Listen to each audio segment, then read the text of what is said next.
So today I'm going to talk about uh, dirty data, which is the chronic central problem for data scientists everywhere. Um, and I'm going to talk about it with particularly this perspective of electronic health records. Um, so, uh, uh, and in general, uh, the bulk of work for almost any data scientist in almost any setting relates to data cleaning. When dealing with real world data, there's a lot of what we might generously term data dirt involved.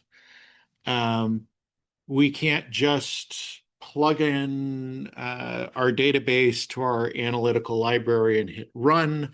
We have to go through the data and check to make sure our data actually looks like what we expect it to look like, and that we have a good sense of what kind of missingness we have in the data, what kind of formatting oddities might be in the data, or numeric range outliers. So we generally have to do this process where we get the data, we look at the data, we clean the data, then we analyze the data. And of course, since we live in an imperfect world, cleaning the data, the process of cleaning the data can introduce some types of analytic artifacts into your analysis. So there's kind of no winning. Your data isn't perfect. You're going to do your best to fix it so that you can analyze it as best as you can. But you're going to have to deal with some trade-offs regardless of how you choose to fix that data. Um, so we're going to go through a little bit of the very basic uh, data clean toolkit. Uh, we're going to go through a fairly comprehensive overview of the many ways in which your data can be dirty.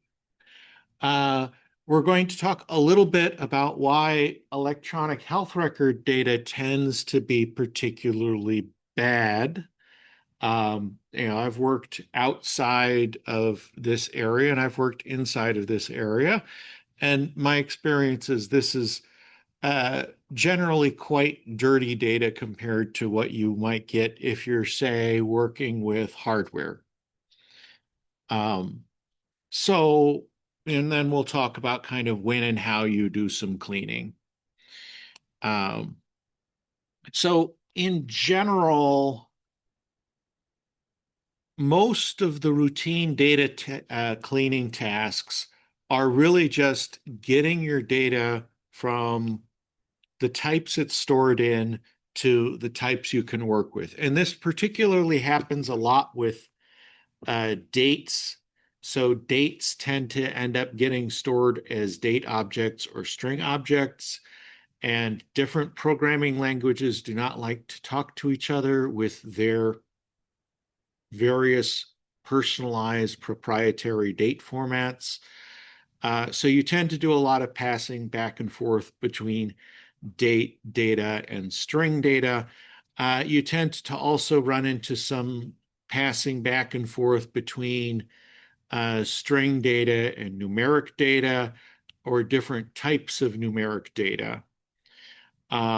With EHR, you don't tend to be worried so much about integer versus float casting, um, but sometimes you have to do something like that in order to get your Python library or R library to run correctly. You may need to do some retyping within your analytic software in order to make the pieces of your analysis fit together, especially when you're using multiple libraries written by different people who weren't expecting to put those two libraries together. Um, In R, there's this whole family of casting functions that start with as and then have dots. So in general, for any type of data in R, there's an as dot type for casting into that on the basic level. There's a whole lovely library full of more convenient date parsing functions like the YMD function, because dates in particular not only do different programming languages store their dates in incompatible fashions, but even in plain text, dates get expressed in very different formats, um, in a wide diversity of ways, and nobody has actually standardized on that. Um, so dates in particular are one of our persistent pain points with data cleaning, and that comes up a lot with EHR. Um, it helps with both the analysis and the cleaning process if you can sort of get your standard exclusions out of the way in the first place, find your outliers in the data, find patient level units that seem to be fishy, like your 150-year-olds. Um, or if you know that your analysis is going to rely on some basic demographic data, like binning people into male and female groups, you can toss out the people who don't have that basic demographic data. It's going to make your life easier. Um, Usually in EHR research, we don't do much analysis that involves patients who only show up once, um, just because it's very likely that we won't be able to do any analysis with them. But also, from a data cleaning perspective, your singular visit patient is not terribly unlikely to be a recurring patient who has been coded in without their ID correctly, or may not have been logged in correctly or written down correctly. Um, it also helps from a pre-cleaning perspective if you make sure you're dealing with the data that's relevant to your analysis. So I could grab the whole observation table full of things, and that observation table could have some ugly stuff in it. I could grab a whole notes table. The notes table may have some tricky stuff in it. And I don't want to go grab a giant pile of data, painstakingly clean that giant pile of data, and then use only a small slice of it. So know ahead of time uh, what you're going to work with, why you're going to work with it, that you actually have the data that you need to work with it. Um, so, for example, one thing that has come up is I had something I expected to find in the condition table. There had been an OMOP reformat. That thing had moved over to the observation table. So suddenly, uh, I needed to look in a different place. And if I had been in a setting, as it happened, that was in an enclave where I had permission to access all the tables, but if I had done a data request and I had just asked for, person and condition tables, I would have gotten caught whacked off guard by that sudden recoding. But you want to make sure right out the gate you have the data you need and you know which parts of that data that you have on hand you actually need for your analysis. So you don't have to clean the stuff that's independent of your analysis. You can just leave that be. Um, And so now I'm going to kind of go into the types of ways in which data can be dirty. This is perhaps not a comprehensive list. I could only think of 8 types of distinct data dirt. There's probably more, but these categories do overlap a little in a few places. Um, so I'm personally exceptionally familiar with data entry errors. I have a name that's spelled unusually. My first name is spelled without an H. My last name is a very uncommon last name. There's like 1,000, 2,000 of us around the world, and there's some similar names that are more common. So my name gets typed in incorrectly loads of times. Um, it's part of my wonderful talent for having glitches happen around me is I just happen to have a name that people frequently type down in diverse ways. Um, it's very common for people to fumble finger a digit in numeric entries. Um, it's also common to find um, when somebody's doing a lot of data entry, especially if it's like type, type, tab, type, type, tab. Sometimes things end up in the wrong field. So your height uh, is 184 inches and your weight is 72 pounds. So sometimes things end up in the wrong field. That's very typical for human data entry. Um, wait. Oh dear. I hope the one type of entry error is with drop-down fields.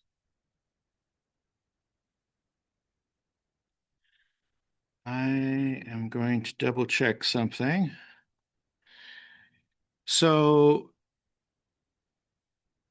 with drop-down fields, the default drop-downs can be particularly inappropriate. Uh, so another type of data dirt, and this is kind of the ugliest one, in my opinion, is corruption. So when you have corrupted data, there's not very much you can do to fix it most of the time. And this can be a combination of you know, hardware related causes. It can be interrupted file transmissions. Sometimes you'll get a character encoding mismatch, and then your text data loads in as complete garbage. Um, and especially if there's ways in which you can end up loading it with the wrong indicator, saving it, and then ending up with something that's very difficult to transform back into the correct data format. Um, I kind of mentioned this for completeness. This is kind of your worst case scenario. Sometimes particularly if you've got some old database, you may open up this old database that has been ported 6 times since the last time somebody actually did something with it. And in 1 or 2 of those ports, something went wrong. Sorry, data is not immortal. Um, Default values. This kind of overlaps a little bit with data entry errors when you look at particularly drop downs. Um, but this can vary wildly based on the type of input system that you have. Um, so machines, front end user interface default values like Afghanistan, Albania, or Antigua and Barbados are three countries that are often at the top of a country drop down just because of alphabetical sorting. People are getting a little bit better about, oh, our system is the US. We should put the US at the top of the country drop down. But especially when you're dealing with data that's like from the 2010s, you'll see a lot of that. Alabama is the first state in the alphabet. I think Alamance County is our first county in the alphabet. So you'll get some of those. So you may need to do a little bit of extra scrutiny. No fixed address is an example of or unknown address is an example of something that's basically a default value that people type in. Sometimes is NFA. Um, different formatting language, different computer languages will have different ways of storing and talking about non-numeric or empty values. And some languages will support both an NA and a null. Um, some will have, so there can be some curly cues depending upon which language you're working with. So, and especially I run into this in R. R supports NA and null. So if you just test for NA, you detect your NAs, but it doesn't detect the nulls. And you also have NANs. Um, so you kind of have to know your language for this, but you have to watch for where those default values are, what they are, and depending upon the type of data, your default values may get parsed as something very strange. The default might be a -1, um, and the default might be -1 and you're dealing with unsigned integers, so it's actually 65, 535 or some other power of 2 minus 1. Those are always suspicious numbers. So if you're one off from a power of 2, and I know everybody has memorized like the 30 powers of 2 that come up in their lives, right? No, but the most common ones you'll get a feel for how often they show up. If it's a power of 2 minus 1, 255 and 65, 535 should be familiar numbers. Um, Dates deserve a little bit of special attention because your time equals zero date can be extremely diverse. I didn't actually put the 0 AD date on here. But Excel thinks that time equals zero is January 1st, 1900. Unix thinks that time equals zero is 1970. Um, some Y2K, pre-Y2K systems had December 31st, 1999 is where you're rotating over to time equals zero. That was the Y2K bug. People mostly fixed that. But if you have data that was collected and stored in a field and stored forever, you might run into that as time equals zero. Um, you might run into 010101 as a default date, which depending upon the system might parse as 1901 or 2001.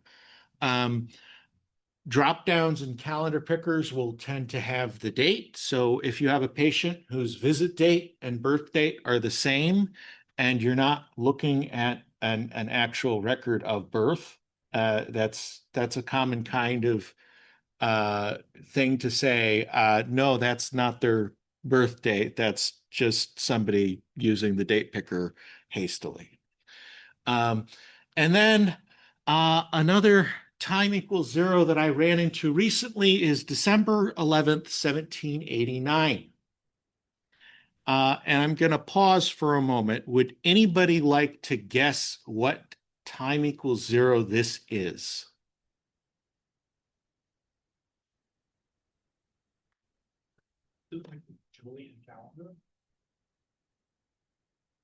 It is a special UNC time equals zero. And I am very curious, by the way, if anybody knows who set up this date system in the first place, probably somebody working at UNC on some in-house data system for UNC or the hospital back in like the 70s or 80s, decided to put UNC time equals zero at the date that UNC was chartered. And we have this special UNC time equals zero attached to some EHR records. Um, I actually first ran into this when I was doing stuff in N3C. And in N3C, they're all date shifted. So there's this like 1789 cluster that I was puzzled by.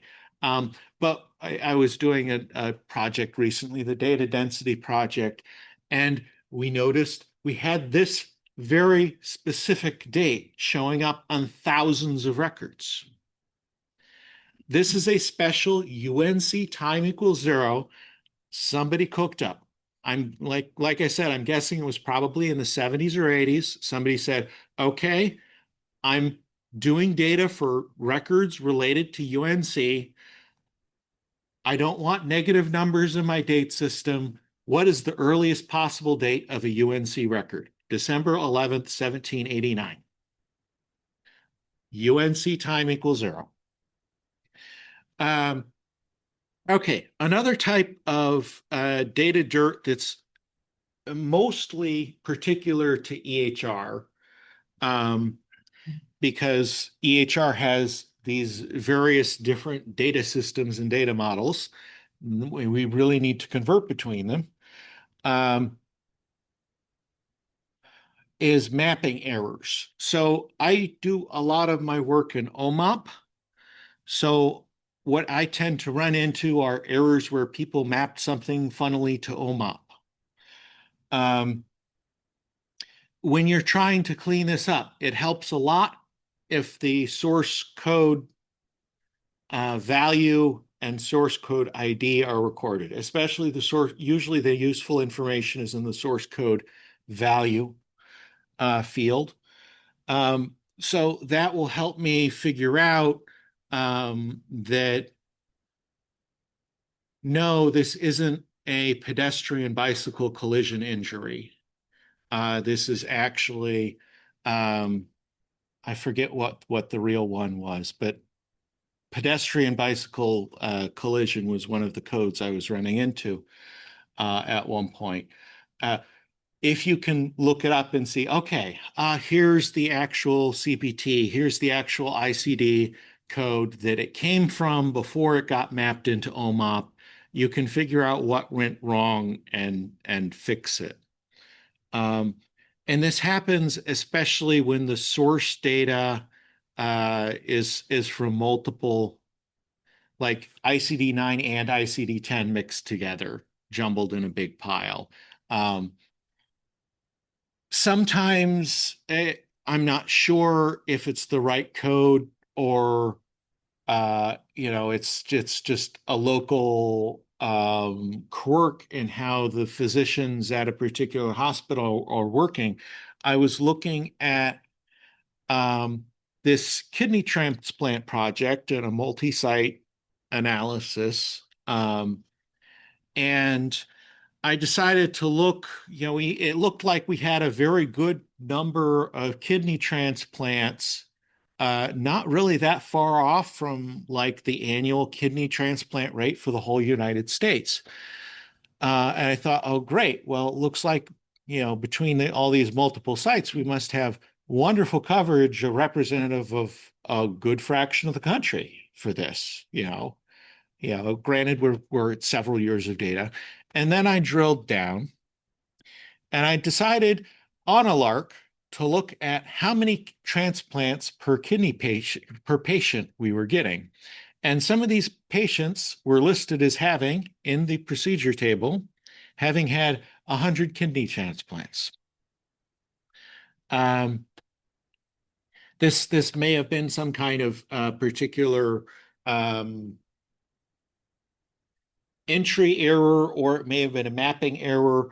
Um, it seemed to be that one or two sites in the I think it was two sites in our data pool had the habit of recording a kidney transplant procedure as having happened on every occasion in which a physician mentioned the words kidney transplant during uh, a visit.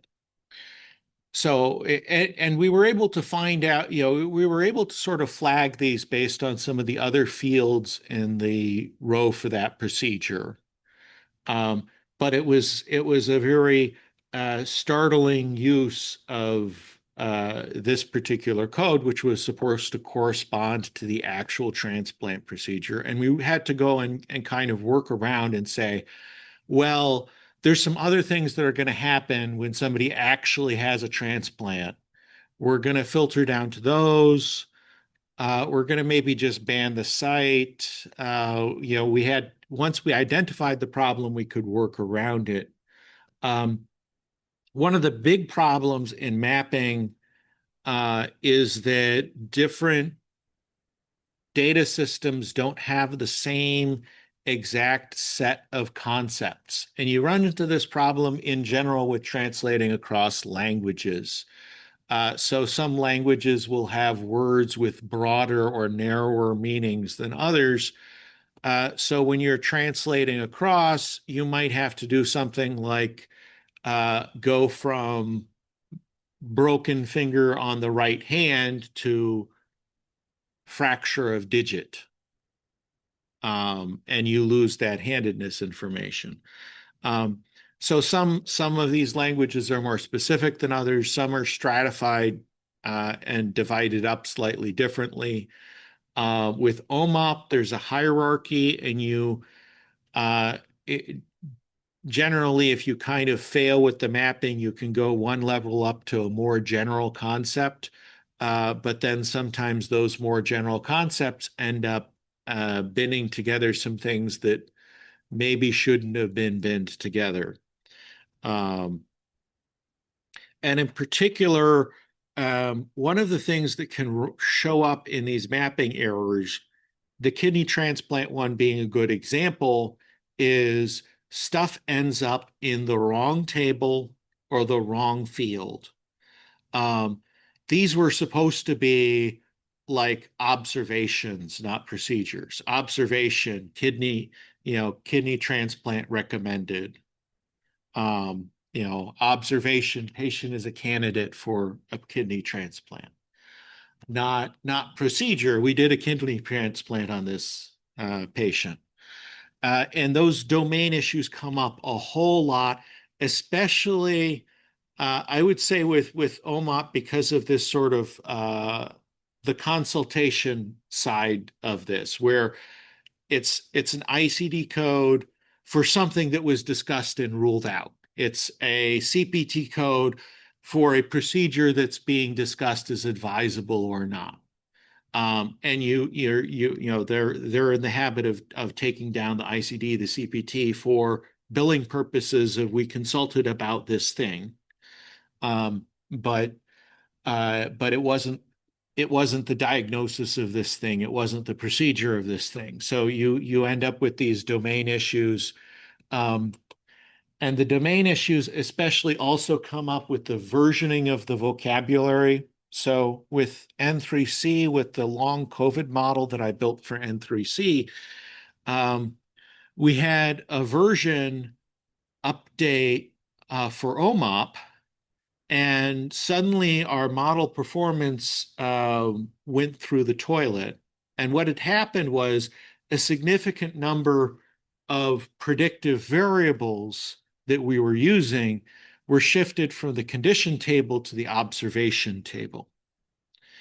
Um, so, and that was a vocabulary update. Um, and it was a vocabulary update that happened across the data that we were bringing in from all these different sites. Um, you know, and so harmonization is to mapping as a single violinist is to an orchestra. So with harmonization issues, when you're dealing with multi-site data, you can have two different sites that each individually have perfectly reasonable looking mappings that you could have worked with individually, but they've made different perfectly reasonable decisions in how to map them. And so your harmonized data is not comparable. Um, one site may retain much higher levels of specificity, for example. One site may have a habit of using just a different set of diagnosis codes within the same system. They tend to like using different diagnosis codes for describing what really are mostly the same problems. They just, prefer to call it something slightly different. Um, or, they may have in general a bias in two closely related diagnoses or descriptions. They may have a significant bias towards making one diagnosis over the other when the underlying patient population really is the same. Um, and a lot of this comes really to the fore because different sites have different priorities in how they collect data. Um, if you're dealing with a multi-site data, you might have a research clinic in there and you might have uh, a general hospital. You may have people whose EHR systems are much more oriented towards supporting the billing system, and you may have people whose data systems are much more informed by the researchers sitting there in the next building over at a university hospital. Um, so, you know, it, as you get to more complex projects, the harmonization stuff can start to be a very significant part of your data cleaning process. Is you're going to be checking over to make sure you don't have different patterns of data within different sites, and then you have to figure out what to do with it. Um, Something that is sometimes not considered data dirt is just incompleteness. Um, so you'll have a wonderful OMOP table with 30 fields that would tell you everything you need to know about this diagnosis, and only 5 of them are actually filled. Um, so sometimes your data just doesn't have what you want it to have. And sometimes that's very selective across your data. So, um, and some of this has to do, I would say most of it has to do with um, data collection purposes. So, one thing that came up in the data density project recently and has come up in, I think, half of the projects that I've done, um, is that when you try to calculate CCI for a patient, there are conditions that are supposed to lead into their CCI. We're basically supposed to be looking at their entire past medical history and saying, like, okay, this person has had congestive heart failure, this person has had diabetes. Um, it varies a lot for the same patient based on what segment of records you look at. This may be supposed to be something that's sort of covered in their current problem list, um, but their CCI score will go down if you exclude old records. It'll go up. And it's just, hey, not every condition, not every problem gets reported every single visit. Especially for patients who have more complex medical histories, they may not be uh, talking about or dealing with one of those in a particular visit. So, depending upon how you set your date frameworks, it can be very difficult to see, for example, what at what point did somebody develop diabetes based on them getting diabetes codes. Um, and one of the things that comes up directly with this is when you're trying to fix incompleteness, um, and when you're trying to infer things around incompleteness, you'd have to do a lot of patient censoring, really. And you don't know that a patient has died. You don't know that a patient has remained healthy. You know anything about the patient beyond the last visit in your data set. So you have to be very cautious about incompleteness. Um, and another data issue, the last data dirt type, is just plain having uh, the same data stuck in different fields or formats. And this often happens with multi-site data. It sometimes happens within site when you're especially when you're dealing with older data. Um, and it may also be that this data was, how it was entered isn't consistent across users of your front end interfaces. So you may have a date column in a table, and it may have 16 different date formats inside of that because it was entered as a string, and different users entered the string differently. Different versions of your software entered it differently. Um, you may have data that you want to get at that is buried in a text field. You may have, I think it was the PVL measurements that we had to pull out of a text field. And they're not always presented the same way. And you really had to use regular expressions to sort of extract the data out of its unstructured state and put it into a structured state. Um, and a lot of this, the mapping and harmonization stuff has very close relationships to this data diversity issue. Um, but yeah, in general, you may be getting data that comes in different formats. You may have measurements that are coming in different units, um, and the units may not be recorded. Uh, I hate to be pessimistic, but that happens. Sometimes your data is going to be completely unusable. Um, Now, this is something that happens. I want to say it happens more when you have system transitions and backups and all of that. You can have sometimes duplicate data. Um, so I will have cases where if I'm looking at a patient, they're going to have like 300 instances of the same condition on the same day just because it got repeated in the record. Um, Notes data tends to be there tends to be a lot of copying and pasting in notes data. So if you look at the whole notes data record for a patient, there's going to be a lot of duplication in that. And you need to be aware of this for kind of a couple of reasons. One is that, especially if you're doing some kind of analysis, you have to be wary about counts,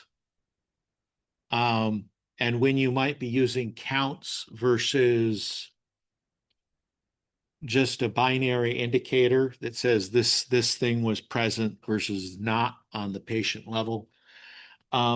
If you get really unlucky, you may have duplicates of the same patient under a different ID, or, you know, more more easily dealt with. You have a patient with duplicates of the same visit, or duplicates of the same address. I was dealing with a geospatial project. One thing that we had as a consistent pattern would be that we would have two addresses for the patient for the same day that looked identical. And somebody just typed it in twice. And sometimes there's like a small typo in one of the copies if you look close. But you'd often see the address recorded twice in the same day, just because the person at the desk put it in twice for one reason or another. Uh, and it's not always obvious when data is duplicated. Um, so, it in some cases you kind of expect it to be repeated. Like I said earlier, with say a patient's problem list, you expect a patient to continue to have the same long-term health history that they did before. You don't expect somebody to suddenly lose a family history of diabetes, for example, or a family history of prostate cancer. That's something that's not supposed to go away. So it gets repeated in your record. Um, Now, I talked a little bit about this along the way, but EHR in particular is generally, I think, among the dirtiest data that I've dealt with. And it's driven by, um, to some degree, we have all of these different data formats, many of which are proprietary systems. So, there were uh,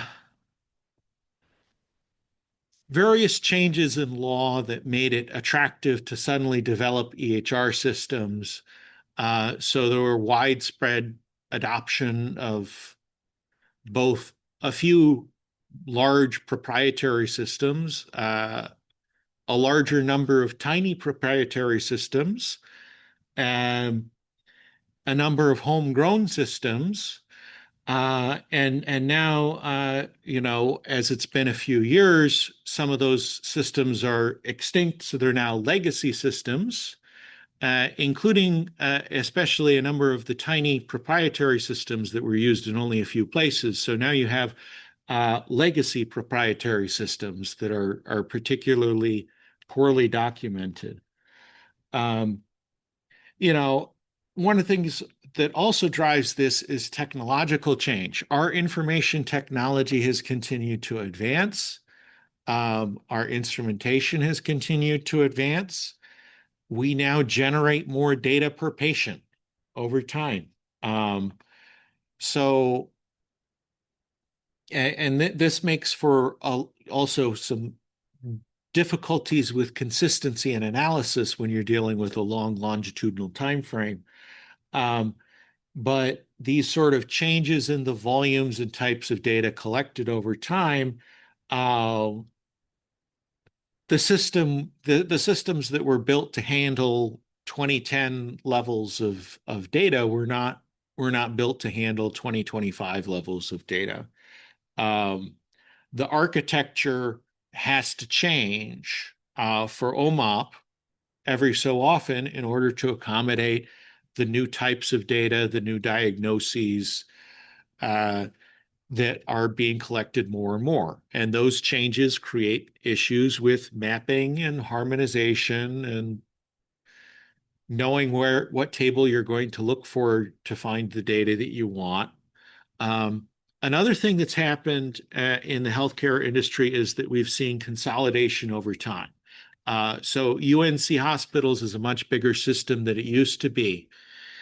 And some of the hospitals coming into the UNC system had different data systems. um, so your source data, as time goes on, your source data, even if you're not dealing with something that says multi-site on the tin, your source data may have a dozen different legacy systems embedded in it, that produce their own little quirks in the data. Um, Now I'm circling back to the very start of the presentation when I talked about the basic toolkit. In practice, people clean data when they find the dirt. Um, Often that means you just tripped over it or stepped in it. Um, it's a little easier if you kind of look ahead and say, what data do I need?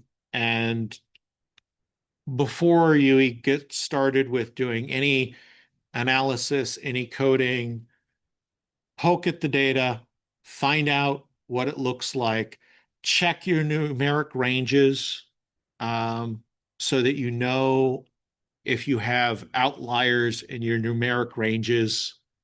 Um, you know, blood alcohol content of 8, uh, meaning 8 parts of alcohol to 1 part of blood, probably means you have, manual entry and you're going to need to clean your outliers. Um, your very worst case for having to clean data is after you published and now you're about to share your data with somebody who's said they want to replicate your analysis and you just realized your data is unusable and you want them to be able to use it. And now you also realize your analysis was done with this data in this condition, and now you're going to have to retract your paper. Um, so try to do it before you start analysis rather than after you've published the paper. It'll be much kinder to your uh, sanity and reputation. Um, and it helps also to just look ahead of time, uh, plan to have a certain amount of time spent cleaning the data. Just book that in ahead of time. Say, okay, I'm doing a project with EHR data. I am going to spend 2 weeks cleaning the dirt out of this data, and identifying the dirt in this data and cleaning it before I can even get started on anything meaningful analysis wise. Just plan ahead. You know, it doesn't have to be 2 weeks for everybody, uh, depending upon the scale of your project and the diversity of data that you're collecting. It could be 2 days. It could be more than 2 weeks. Um, and now we get to sort of the practical tips part of the presentation.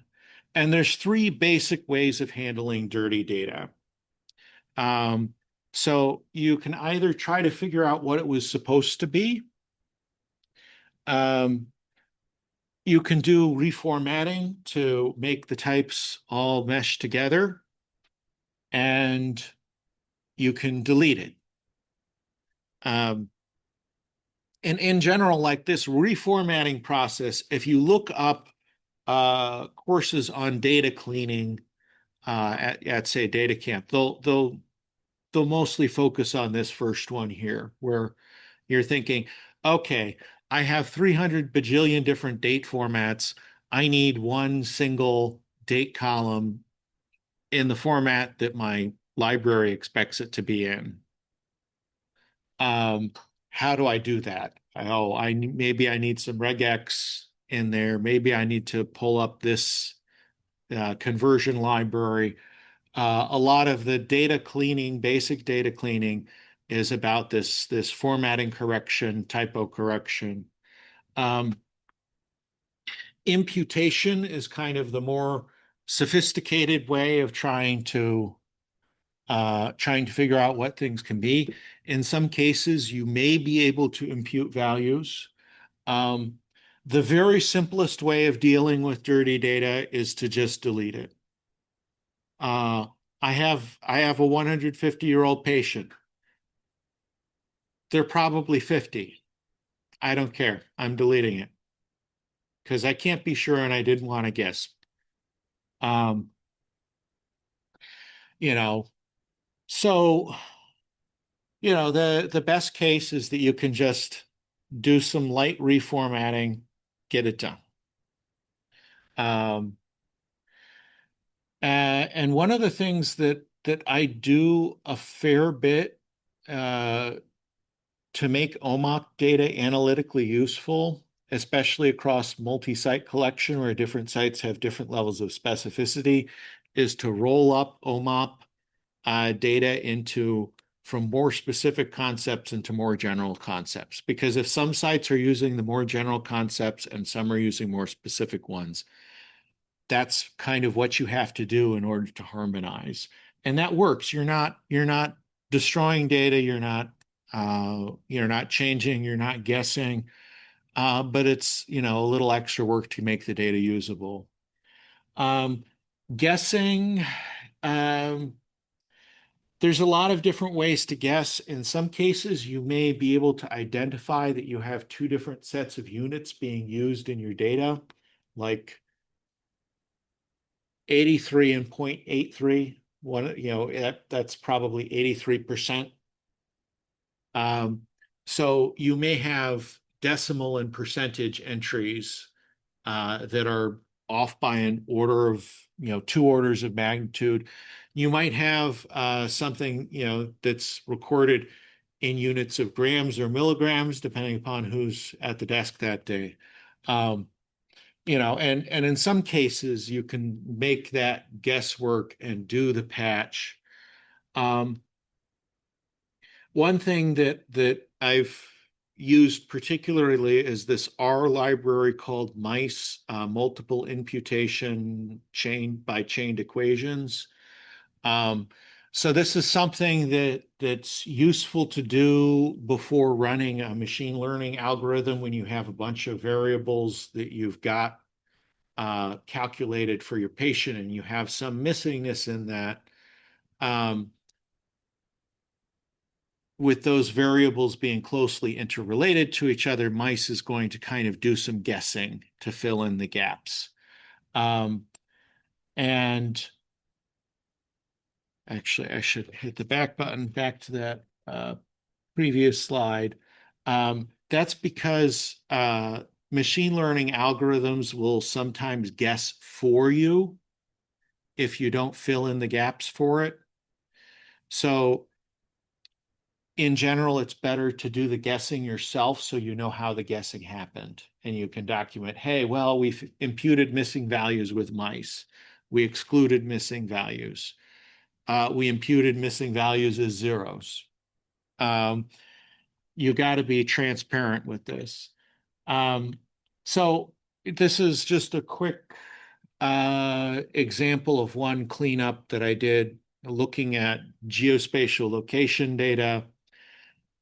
I picked a combination of imputation and censorship. I took latitude and longitude as ground truth, basically. But I'll move on since I don't want to spend too much time on that.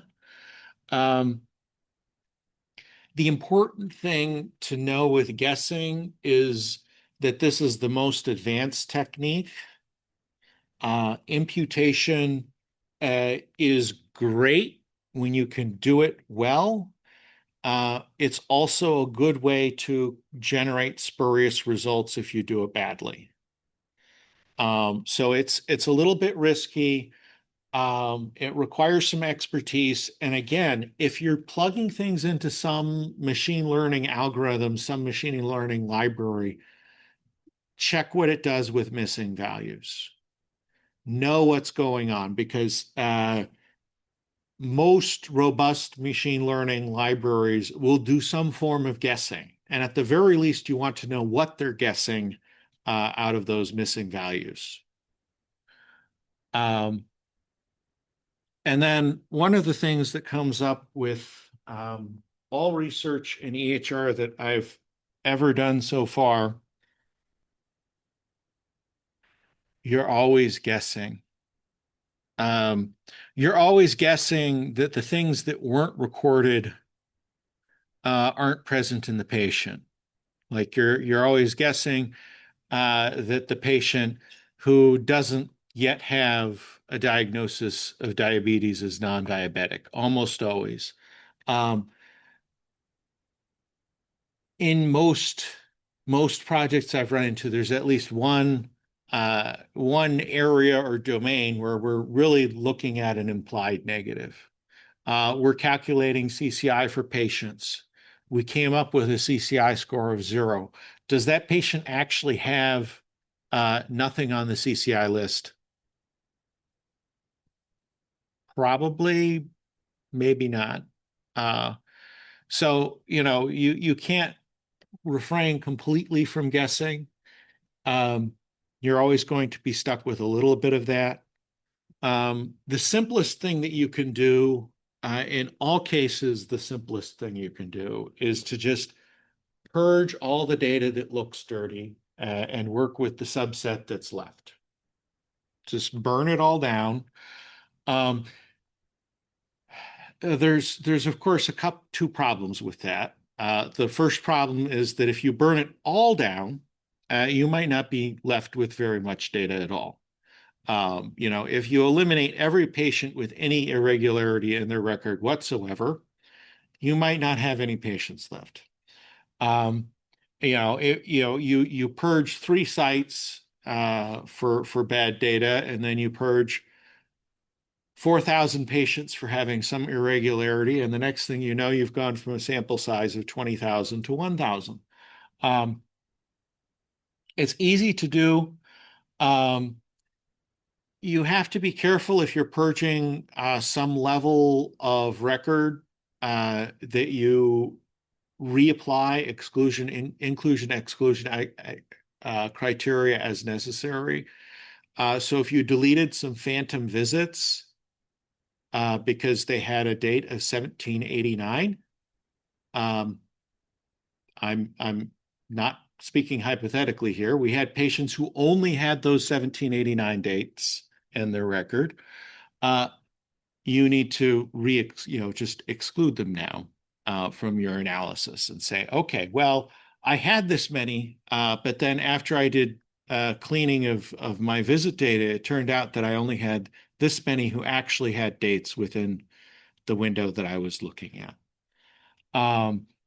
And depending upon the structure of missingness, and the structure of errors, applying a heavy hand of censorship may introduce some kind of selection effect into your data. So, for example,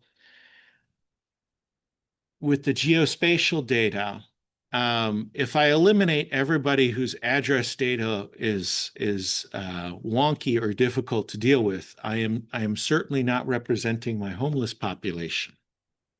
Um, so, if you do things to your data, even if that thing is just getting rid of the data that looks hard to use, you're still introducing some form of uh, bias into your result. And hopefully it's not an important form of bias, but you should be conscious of it. There's nothing perfect that you can do when your data is imperfect. So, questions, discussion.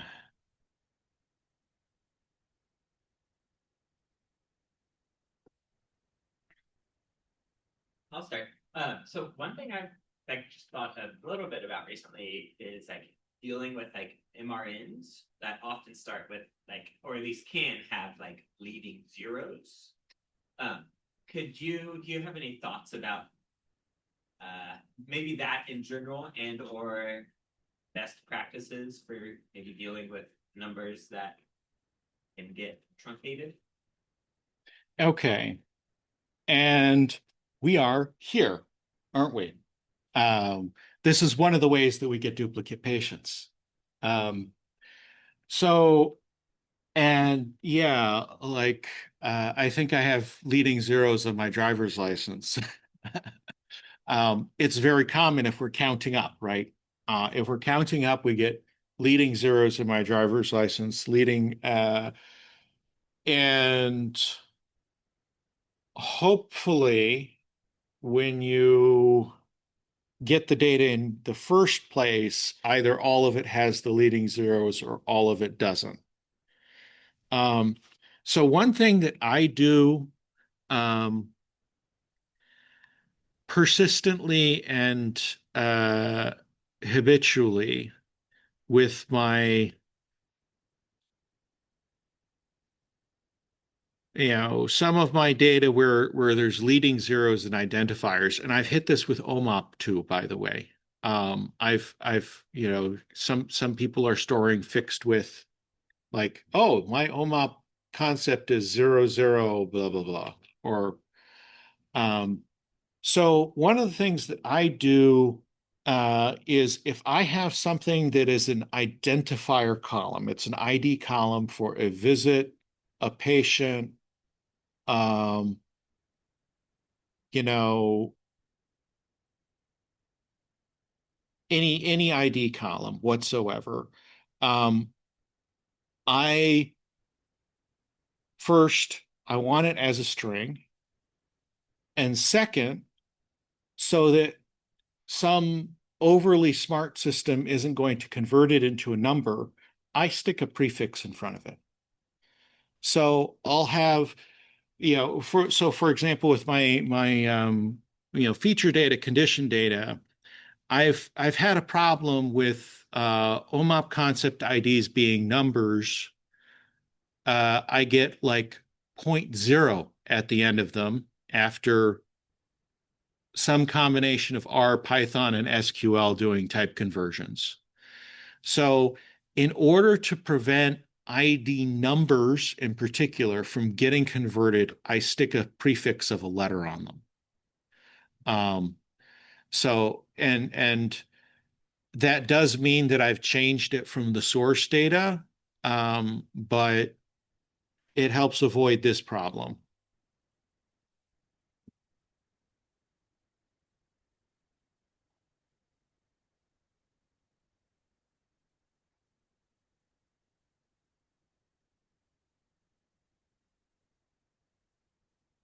Do you have thoughts or suggestions on deciding between censoring or imputation?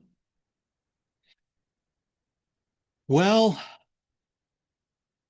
sometimes it's a matter of scale. So if you have very wide data where you have like 20 variables per patient and you've got like 10% missingness across all of the variables, um, if I were to censor patients who had at least one missing value, I'd lose almost all of them. Whereas with my imputation is filling in on average like 10% of that patient's data. Uh, so for wide data, especially, I like to do imputation. Um, for data where the absolute number of rows affected is small, I usually censor. Um, so age outliers, I almost always censor, for example. And usually it's not very many people with age outliers. Uh, you know, yeah, I mean, I'm happier censoring when my amount of censorship is less than half of my data. Um, imputation, I don't want to be imputing half of my variables. Um, but but if I just have, a variety of missingness across the data, that's kind of the best place to do it.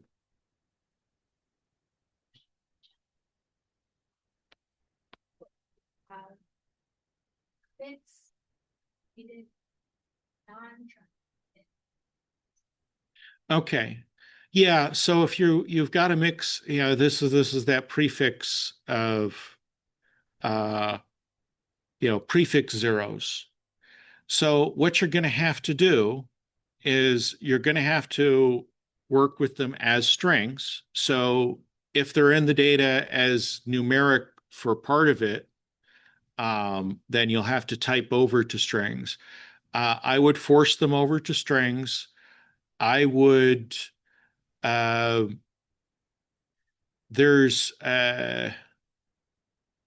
your exact library call will depend on what you're using, but you can count the number of digits in a string. And you're pretty much going to go through line by line, hopefully not in a for loop, but for loop might be your slow bet.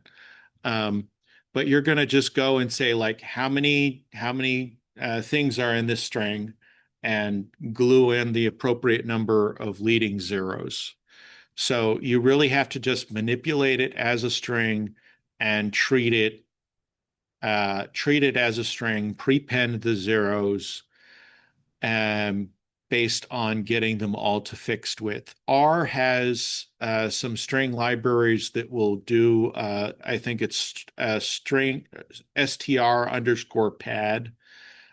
So the keyword to look for when you're searching on, say, Stack Exchange would be for padding, but you're padding on the left side with zeros to a fixed width. And after you've done that padding, I would add a prefix letter. I would possibly add it before well, not before, but I would add a prefix letter just to make sure that it doesn't get stuffed back into being a number by whatever turned it into a number in the first place in the pipeline.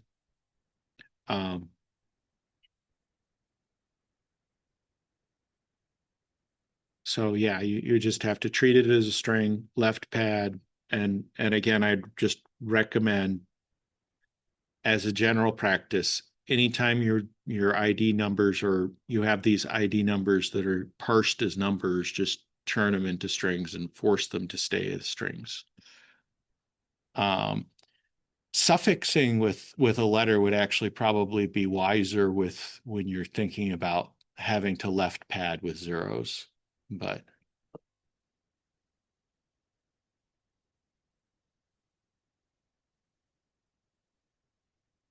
any other questions? All right. Well, in that case, see you next time. Thanks, Thomas, for your presentation.